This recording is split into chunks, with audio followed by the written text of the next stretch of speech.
મોરબીમાં દિન પ્રતિદિન દેશી દારૂનું ચલણ વધી રહ્યું છે, ત્યારે ઠેર ઠેર દેશી દારૂના હાટડાઓ દેખાતા હોય છે, નજરે પડતા હોય છે।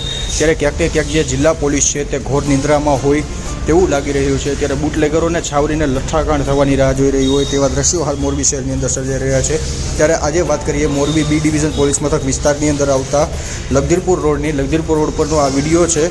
ત્યારે આ વિડીયો જે ગ્રાન્ડ વૈભવ હોટલ છે ત્યાંની નજીકનો હોવાનું માનવામાં આવી રહ્યું છે। ત્યારે આ વિડીયોમાં દેશી દારૂના વિક્રેતા બેફામ બન્યા હોય તે રીતે દેશી દારૂનું વેચાણ કરતા હોય છે તેવો વિડીયો હાલ આ સોશિયલ મીડિયામાં વાયરલ થઈ રહ્યો છે। ત્યારે ક્યાંક ને ક્યાંક બી ડિવિઝન પોલીસ મથકના બીટ જમાદાર, કોન્સ્ટેબલ, ડી સ્ટાફ, પીએસઆઈથી લઈ પીઆઈ સુધી તમામ આ મોતના માંડવાને રોકવામાં અસમર્થ હોય તેવા પ્રશ્નો પણ હાલ મોરબી જિલ્લાવાસીઓ ઉઠાવી રહ્યા છે। સામાન્ય રીતે ગરીબ પરિવારના લોકો આ દેશી દારૂના સકંજામાં સપડાતા હોય છે અને દેશી દારૂના કારણે અનેક પરિવારો હાલ બરબાદ થઈ ચૂક્યા છે। ઘર કંકાસ તેમજ આત્મહત્યા જેવા બનાવો અનેકવાર સામે આવતા હોય છે। ત્યારે ક્યાંક ને ક્યાંક દેશી દારૂ એ મોતના મલાજા સમાન કામ કરતું હોય છે। તો આ દેશી દારૂના સકંજામાંથી મોરબી જિલ્લાને બચાવવા માટે હિન્દ વૈભવના અભિયાનમાં અમારી સાથે જોડાવ તેવું પણ હિન્દ વૈભવ આપ સર્વેને આહવાન કરે છે।